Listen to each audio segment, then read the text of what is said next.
All right, jumping.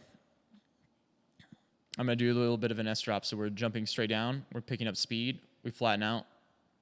Right? Speed goes back down. Pick up speed again. Flatten back out before we get to 230. We need to get a little bit further so we get closer to the arena. And dive back down again. And that should help us get lower and hit the ground faster than everybody else. You see this? See how everybody else opened up behind us?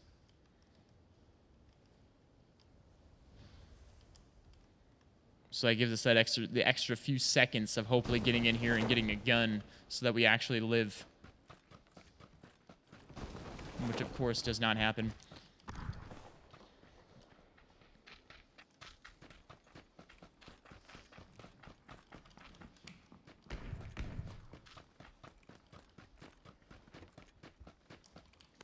This is what I mean by RNG Fest. So hopefully just no one sees us in time that we pick up the M4. Grab this helmet. There's a guy that just opened the door below us at the bathroom. He had a shotgun. Luckily, he didn't hit us.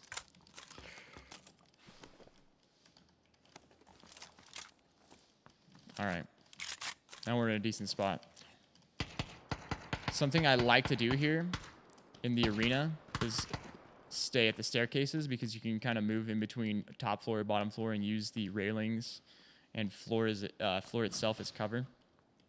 A lot of people have ran off likely due to the fact that there was almost no guns, so people have just been running around looking for weapons. Looting at this point is pretty dangerous. That's usually how I end up dying on a hot drop, is looting stuff while there's still people around. But you still have to grab some gear, right? You hear a guy, he's directly below us. He's not on the second floor. I think he's down in the first rooms. Down there. Lit him up. He's just running around. Might go up to the staircase now. Or maybe he'll just leave the building altogether. Trying to pay close attention to the sound right now. It's going to be the thing that alerts me if anybody's coming up behind us or nearby. Alright, he's low. I doubt that he's actually going to push up here now. Just as I say that, he went outside and he tried to push around up top, so.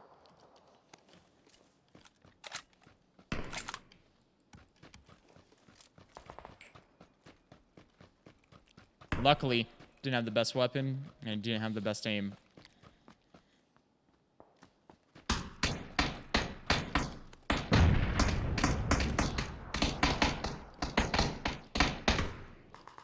So you hear all these shots going on. So this is one of the things I don't like about Picado, is everybody gets inside their own little buildings and no one really moves. And everyone just sits there forever. So it's hard to get kills unless you're being like overly aggressive, which puts you at risk of just dying to somebody chilling inside a building, getting shot in the back.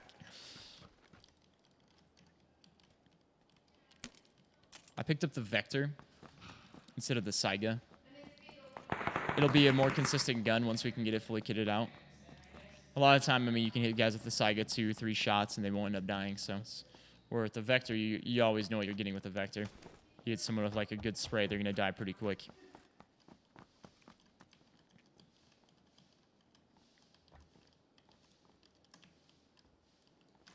Okay, guy just peeked us.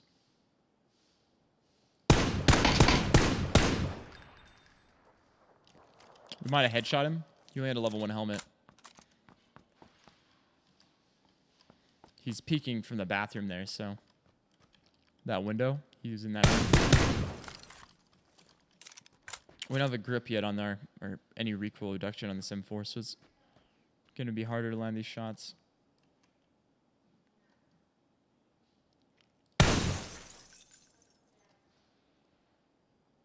He's just running around up there, upstairs. I'm going to leave him beep for now. What I'm probably going to do is go out this north side and loot these back buildings. less likely for people to be in these. Less likely to get shot in the back. We already kind of cleared out the arena. So unless someone pushes there late, we won't have to worry about it. And it's less likely that usually these are looted compared to buildings around casino and in the town. And there'll just be more and more people chilling in those buildings, camping them, so I don't really like going into those areas. If I'm trying to stay alive, use the covers from this wall.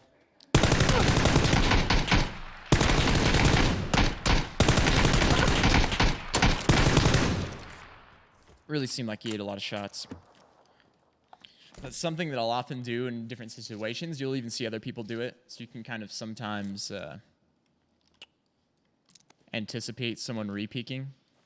But like jump back behind the wall, peek again, and kind of keep the guy off his timing on when he should be spraying and whatnot. He's got an AK, so it's harder recoil to fight, right? So if he just keeps shooting, his shots are going to go all over the place. So he has to stop, and we can keep using our kind of our peeker's advantage a little bit to land some good hits.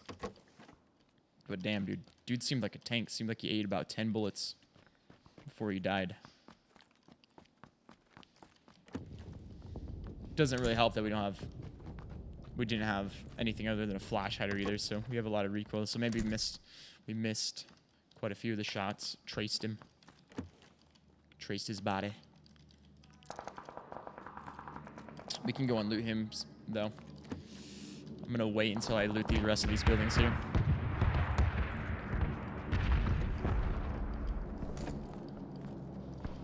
So someone was back here. This door's open. This would be a time if I did have an extended mag, the Vector would come out whenever we're clearing through buildings, because the hip fire is more accurate, the DPS is better. Got a buggy coming up.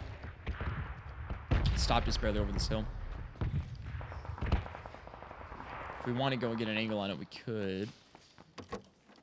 That's something to realize too, is if he's just chilling at that back of the hill, he has a really good spot to peek from. Like if you push out in here in the open and he just barely peeks you at the top of his head and starts firing at you from that hill, he's got cover from the hill.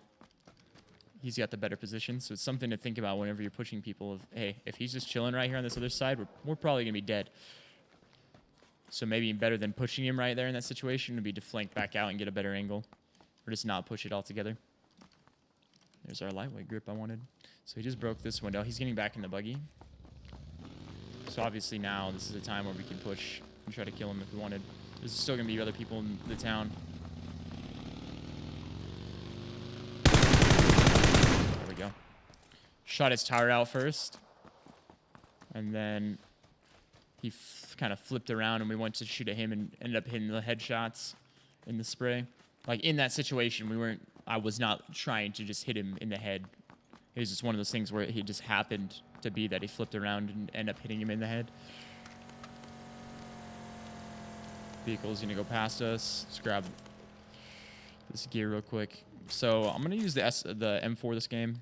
I'm going to get rid of this Vector because we don't even have a...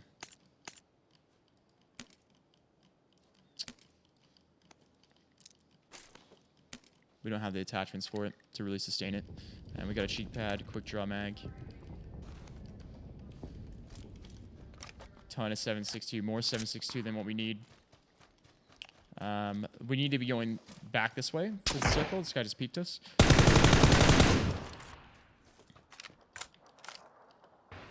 So he's broke inside. Red zone's coming down.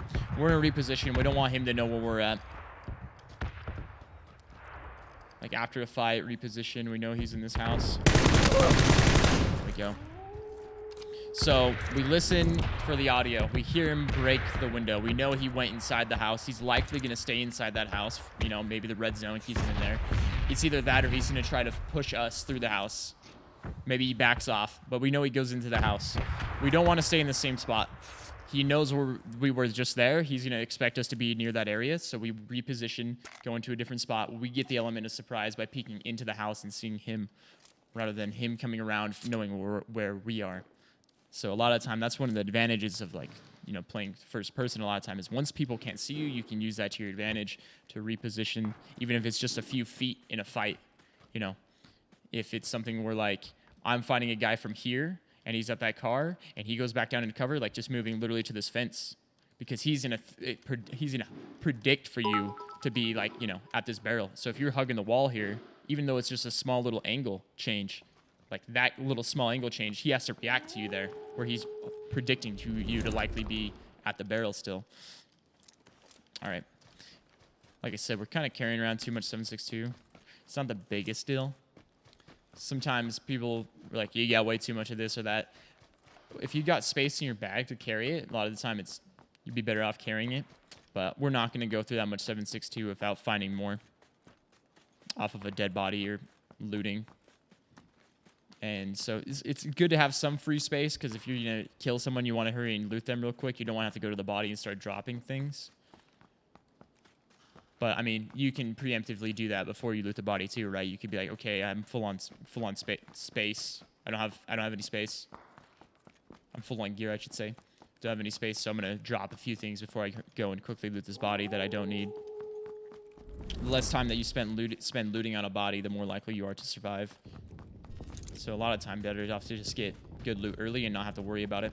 I'm going to hit an energy drink and keep my boost up.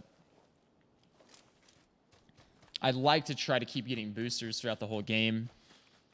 To keep my boost up, you get the advantage of if you get shot, you're automatically healing right then. And the more boosts that you have going at one time, the more that you heal for at that time as well. So like the higher your boost is, the more that initial tick of health will be. On top of that, you get a speed boosted advantage as well. You run a little bit faster when your boost is at the very top marker, and the if you see all the bars, like that's when your advantages happen. So the very first like little bar is when you're running the fastest, and I believe you're getting healed a little bit more per tick than the third bar. The third bar, you still get a speed boost, but you're not as fast. And same thing with the health. And as it goes down, you lose your speed boost, I believe, after halfway. I'm not 100% if what I just said was correct, but it's likely pretty correct. It's close to being correct. But yeah, if you can get enough boosters throughout the whole game, just keep yourself boosted. You get into the middle of a fight, you're already healing. So I mean, say you get into a fight, you know, you're both peeking each other. That fight lasts like 10 seconds. You didn't have enough time to ever actually get a first aid off. But because you had like, you know, 2 ticks of boost go off during that fight, you basically had, you know, like 110 HP versus just 100, which 110 HP versus 100, that gives you some slight advantage.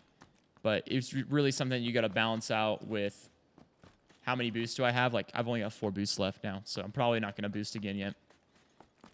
But leaving out a Picado is like that we could have gotten into a fight there. Needing it. Vehicle heading down the road. We could go for like the crazy shot, and I mean, it's not something that we haven't pulled off before, but a lot of the time when you're thinking about shooting, you should ask yourself, how likely is it that I'm actually going to kill this person? When you're firing those shots. So he's driving away in that car. Like, how likely is it actually that we're going to land? We need to land at least 2 shots if he's at max HP. Like, in the head, then he's going to be low, and then have to land another one. With a car 98, you're going to have to at least land that 1 shot. And you got to think to yourself, like, how likely is it this person's going to be able to get into cover if I miss, you know? So kind of choose your engagements more wisely that way. You don't know. There could be a dude in this graveyard back here, right? And because we fire off those SLR shots, he knows that we're nearby, and he starts pushing us, and he starts stalking us, and he could end up killing us because of that. Got another red zone coming in. So people were likely to be next to Hacienda here. We saw this guy drive down the road behind us. We still know that there's probably a few people left in Picado. I'm going to try to get out of this red zone because I don't want to die to it. This is kind of the lull in Miramar where it's 27 people left alive after, you know, shrinking to second circle. A lot of time, these roads right here, these are going to be the hot spots, like yellow, coming up this road in these circles. People driving vehicles through, people camping roads. So SKS guy was over here somewhere. Somewhere in this direction. To me, it sounded like the shots were further than this.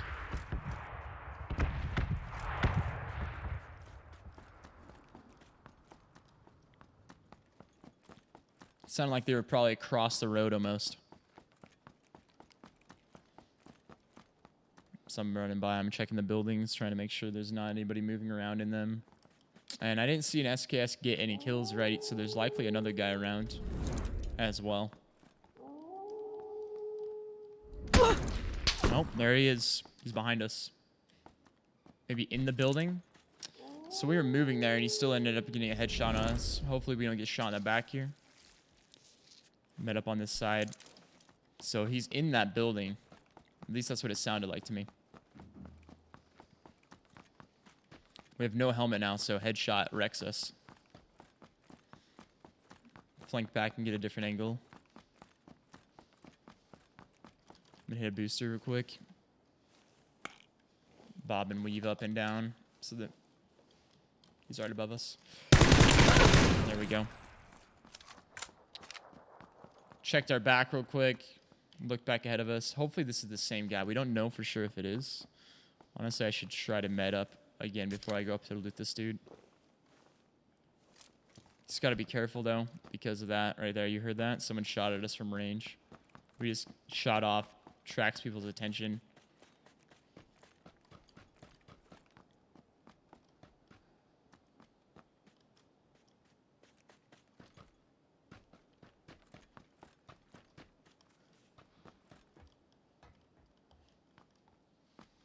It's pretty likely that was the guy, but I'd rather be safe than sorry.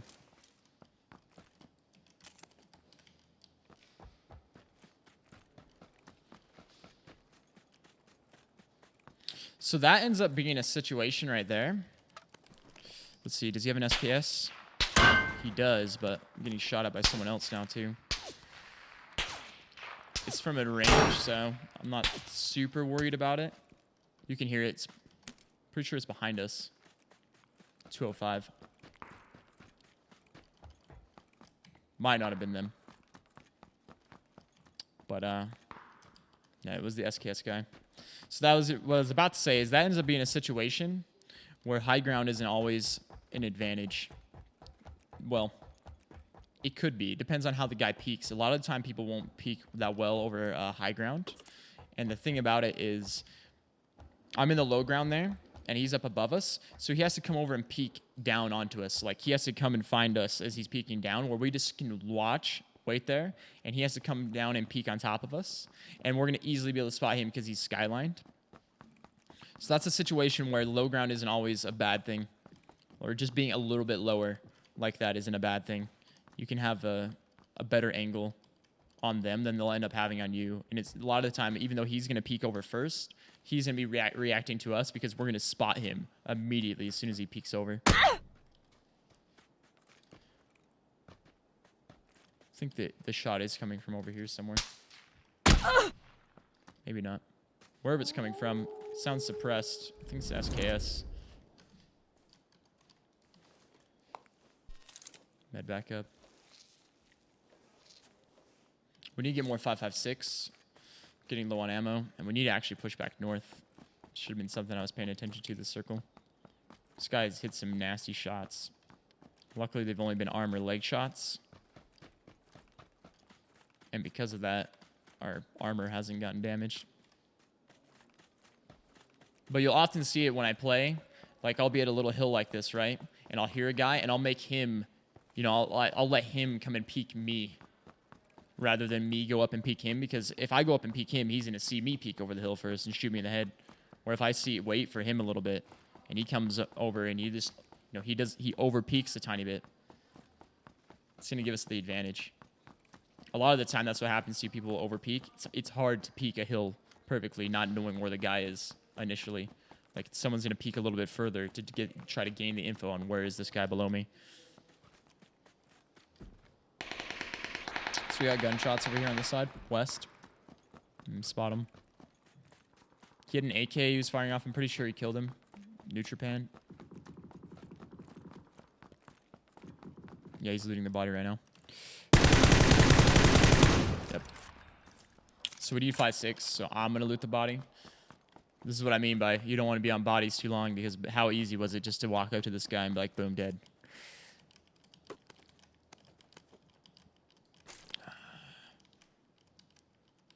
I say that, but then I'm spending all this time on the body. There we go. Got ammo. I'm off. I don't even care what's on him. I've already got meds. Got everything else. We don't know where people are coming from. I'm just going to leave it be. I grabbed his helmet. And this is a question often a lot of people have is, Viss, when do you choose a level 2 helmet over a level 1 helmet? When do you choose a level 3 helmet over a level 2? At what durability does the, this helmet have to be, etc., in order for you to take it? Or same thing with vests. When it comes to vests, if your vest ends up breaking, you end up getting a lot of aim punch from it, and obviously you take a lot of damage. So with vests, it depends on what point in the game it is. If it's early on, I'll end up taking a vest that is a higher durability earlier than if it was late game. Like, say I have a level 3 vest and it's like 2/3 of the way damage, I will want to swap that out for a level 2 vest that is fresh, obviously. And that goes the same thing, like from a level 1 to a level 2. Like a level 1 vest, I would take a level 2 vest if it's half damaged over a level 1. Because it's still going to be able to tank a few shots. Likely you'll be able to win a fight with that level 2 vest and hopefully take the next person's vest. Where a level 1, you just get melted so quick, so it's usually not a good idea. And when it comes to helmets, a level 1 helmet likely only can take 1 shot from an AR anyways, so it's better to take even a durability level 1 level 2 helmet over a level 1, because they'll both break, but the difference is that the level 2 will soak up more damage. And that almost is the same case for the level 3. If a level 3 helmet is 1 durability versus like a level 2 helmet at full, that one's a little bit different because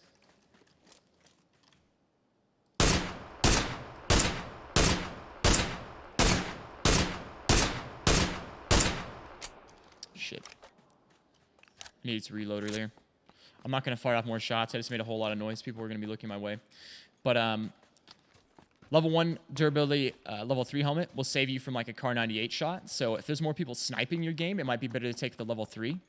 But if there's more people using ARs in your game, the good thing about the level 2 is you can take that headshot, still live, and med back up, and you can take another headshot with it and still live. So that one is kind of preference, and it would depend on what kind of guns are being used in your game. Like right now, a lot of people use Car 98s, right? So recoil got all over the place. A lot of people use Car 98, so it may be better to take the level 3.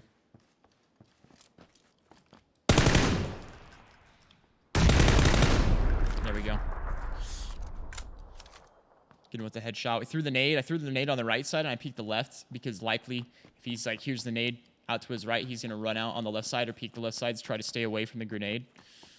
Not often is someone going to hear the grenade and run back towards it, so. Even though the grenade doesn't kill him there, it kind of forces him out of his cover enough that we can end up killing him with our AR. So I'm going to wrap the circle to the left and try to be clearing out the circle as I go. Check that body real quick. I'm actually going to pick up this grenade. Replenish our nade. We got 7 nades, so something we can try to use to our advantage. We just saw this guy. He didn't see me. Didn't look like, at least. He's wrapping back around the circle from the looks of it. He's doing the same thing we are, but we're just doing it from further away. Hopefully we can sneak up on this guy. So 3 dudes left. Want to be paying attention to gunshots, where people are. We know that there was a guy towards the top of the hill. I heard someone shoot towards the top of the hill, and we know the guy I shot at pushed towards the top of the hill. So likely at least one guy southeast. We just came from the bottom. We cleared one guy out there. We didn't get shot by anyone else. Most likely, most people are at the top of this hill or in the center of the circle area. Gunshot from across the circle. Suppress fire. So he was shooting at this guy, but this guy got into cover here, and he started shooting at me. So we know one dude's here, and we know one guy's at the top of the hill, and then likely one guy is going to be Probably back on the opposite side of the circle here. He just died. So there's the other dude. Got him. Just landed a headshot and then a follow-up either arm or body shot.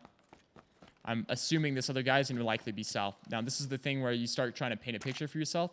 He could have been south and flanked back down around from us. Just knowing where these other players are, we kind of can understand where this guy needs to be. Because if he was in a spot he could have shot at that guy at the rock, he probably would have taken those shots right.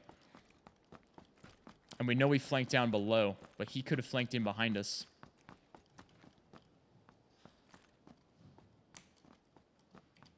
There he is, moving up the side of the hill. Got him. GG. So, called it. Literally opposite side of the circle. We called it right there. How did we know that he was going to be on opposite side of the circle? Not because I seen him, but just because I knew I started at the bottom. I flanked out that side. We didn't see anybody. We didn't get shot in the back, right? So, it's unlikely someone was near the bottom. We flank up. We find the guy that we had originally seen. He's in a fight with someone else. So, we know where they are, right?